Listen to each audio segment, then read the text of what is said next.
The widow in black was feared by everyone, until the rancher who lived alone for 12 years whispered, "Beautiful!" The small town of Willow Creek had its share of legends, whispered stories passed down from porch to porch, over whiskey glasses in the saloon, or murmured in hushed tones at the church steps. But none of them carried the same weight as the legend of the widow in black. Every Sunday morning she appeared, veiled in black from head to toe. Her long dress brushed the ground, her gloves hid her hands, and her face was always shaded by a hat wide enough to block the light. Children would cling to their mother's skirts when she walked by, and even grown men, miners, ranch hands, and saloon drifters, stepped aside as though death itself had passed them on the street. They said she had buried 3 husbands. They said her money came from curses. They said she was a woman no man should cross.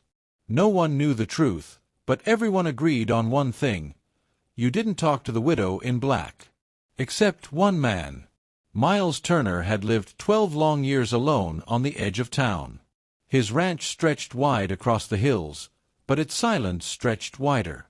He had no family, no friends to speak of, and no voice in town politics. If not for the cattle he drove in twice a year, some folks might have forgotten he existed at all. But he noticed her. From the saddle, on his rare rides into town, he had seen the way she carried herself, straight-backed, proud, though the town treated her like a ghost. There was no fear in her step, no hesitation in her voice when she gave orders at the general store. She didn't flinch when others avoided her. Something about her struck him like a branding iron. Loneliness recognizes loneliness. The day their worlds collided began on an autumn afternoon, when the sky carried the bite of the coming winter. Miles had driven a small herd down to the stockyard, dust still clinging to his worn boots, when he saw her outside the mercantile. She was standing on the wooden boards, speaking low to the shopkeeper. Her veil was tilted, the sunlight catching the faint outline of her cheek through the netted fabric. Children stared at her from across the street, whispering. Grown men pretended not to look at all. But Miles didn't pretend. He watched her. When she turned, her eyes caught his, dark, steady, unflinching.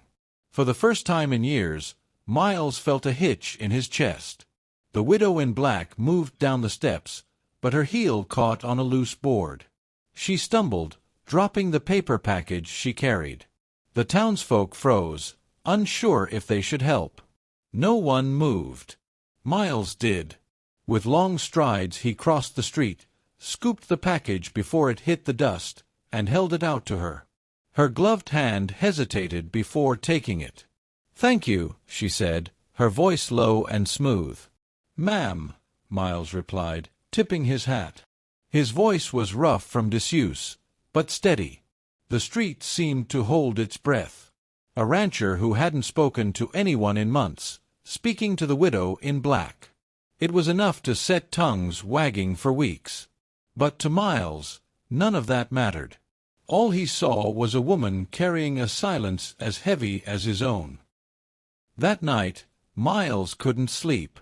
He lay awake in the ranch house, staring at the rafters while the wind rattled the shutters. The widow's voice echoed in his ears, 2 simple words, "Thank you." The next time he went to town, he found her again, this time near the church. Children had scattered at her approach, but Miles walked straight toward her. "Afternoon, ma'am," he said. Her eyes narrowed, not unkindly, just surprised. "You're not afraid of me?" "Should I be?" "That's what they all say."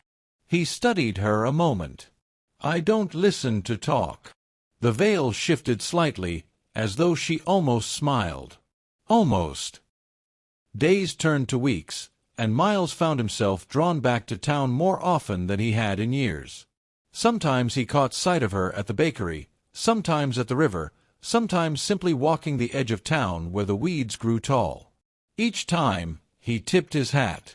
Sometimes she spoke. Sometimes she didn't. But the silence between them was never heavy. It was a silence that understood. One evening, as the sun dipped low and painted the town in gold, Miles rode past the churchyard and found her standing there alone.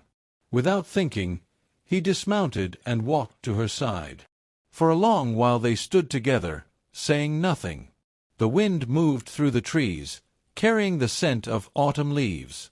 Finally, Miles spoke. His voice was quiet, almost a whisper, but strong enough for her to hear. "Beautiful." She turned sharply, as if the word had cut her veil. "What did you say?" He looked at her fully, not at the shadow she carried, not at the whispers people threw around her name, but at her. "You're beautiful." The widow's breath caught. For 12 long years, no one had dared call her anything but cursed, feared, or dangerous. And now this man, who lived alone with his own shadows, had spoken a word she hadn't heard since her youth. Her hand trembled, just once, before she pulled her veil tighter. But she didn't walk away. She stood rooted there, with Miles beside her, and for the first time in years, she felt seen. And that was how everything began. The town of Willow Creek had never seen anything quite like it. Miles Turner, the silent rancher who kept to himself for 12 years, was suddenly seen walking with a widow in black. They weren't holding hands, not touching, but the mere sight of them together was enough to send the saloon spinning with talk. Some swore it was a curse, 2 lonely souls, bound to bring misfortune. Others whispered it was pity, that Miles must have lost his mind, taking up with the most feared woman in town. A few, though fewer than they'd ever admit, wondered if perhaps there was something gentler behind the widow's veil after all. But the town's judgment didn't matter to Miles. When he looked at her, he didn't see shadows. He saw strength. He saw a woman who had borne whispers like bullets and still walked tall. And when she looked at him, she didn't see silence. She saw a man who had lived in emptiness yet hadn't let the world harden him. Her name was Clara Blackwood. She told him one evening, out by the riverbank where they often met away from watchful eyes. The water caught the light of the dying sun, and she untied her gloves slowly as though shedding armor. "My name is Clara," she said softly. Miles repeated it under his breath, savoring it. Clara. No one in town had dared speak her name in years. To them, she had become only the widow in black, a story more than a woman. Her eyes met his. "I buried my husband during the cholera outbreak. Folks said I cursed him. 2 years later, I buried my boy. Fever took him. That's when the talk grew worse." Her voice wavered, but she steadied it. "After that, they stopped calling me by my name. It was easier for them to fear me than to pity me." Miles felt the words sink into him like stones. He knew loss. He had buried his brother in the war, buried his mother before that. Loneliness wasn't foreign to him, it was carved into his bones. "You ain't cursed," he said firmly. "You're still standing. That's all." Her lip trembled, and for the first time, he saw the faintest smile break through the veil of sorrow. But the town wasn't ready to forgive. When Miles rode with Clara to the general store one Saturday, the air went heavy with silence. Mothers pulled their children aside. Men stiffened, pretending to study shelves that didn't interest them.